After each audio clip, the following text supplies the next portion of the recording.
सुंदरवन जंगल में हर प्रकार के जीव रहते थे। शेर,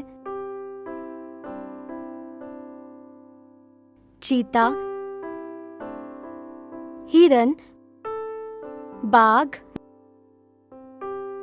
मोर, कोयल, कौवा और न जाने कई और पक्षी और जानवर। सुनहरी सुबह थी और सारे पक्षी अपने घोंसले से उड़कर खाने की खोज में निकल पड़े थे। चारों ओर पक्षियों की चहचहाने की आवाज आ रही थी। इसी समय सोनू मोर भी अपने लिए दाने ढूंढने निकला। वह आसपास देखकर दाने खोज रहा था। तभी अचानक से जोरों की बारिश टूट पड़ी।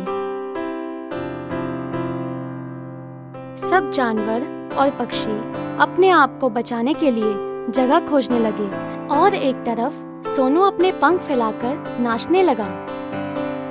सोनू ने देखा कि कालू कौवा बारिश से बचते बचते पेड़ की डाली पर जा बैठा और वह कौवे पर जोर जोर से हंसने लगा। अरे कालू, तू तो पेड़ पर जाकर छिप गया। मैं तो अपने सुंदर पर फैला के नाच रहा हूँ और तुझे तो कोई पूछता तक नहीं, तू इतना बदसूरत जो है।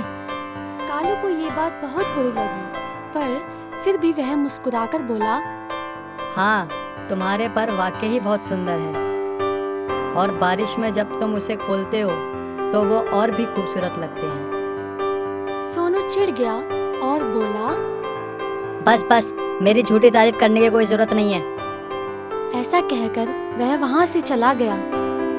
बारिश भी रुक गई थी, इसलिए सब पक्षी फिर से अपने घोंसले से बाहर निकल गए।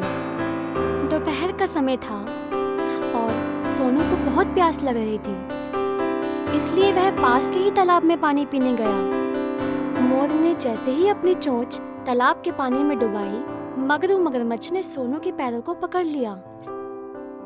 सोनू ने दौड़कर उड़ने की कोशिश की, पर उसके भारी पंखों की वजह से वह ऊंचा नहीं उड़ पाया। वह घबरा गया कि अब क्या होगा। वह अपने पैरों को छुड़ाने की कोशिश कर रहा था और मगरमच्छ उसे अपनी तरफ खींच रहा था। मगरू, मुझे छोड़ दो, मुझे जाने दो। मैं क्या पागल हूँ कि हाथ में आया हुआ खाना छोड़ दूं? यह नजारा ऊपर आसमान में उड़ रहे कालू कौवे ने देखा।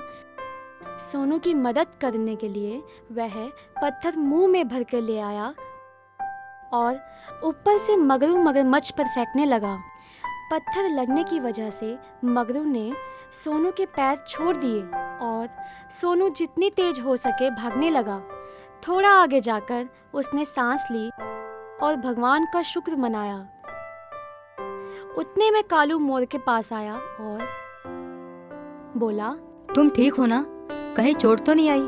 सोनू की आंख में आंसू आ गए और वह कालू कौवे से लिपट गया और बोला, आज तुम ना होते तो पता नहीं मेरा क्या होता।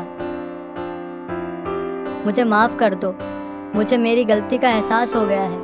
कहकर वह फिर कालू से लिपट गया और दोनों बातें करते करते आगे चले गए। इस कहानी में हमें यह सीख मिलती है कि हमें कभी भी किसी भी चीज का घमंड नहीं करना चाहिए, क्योंकि हर एक के पास अपनी खूबियां होती हैं।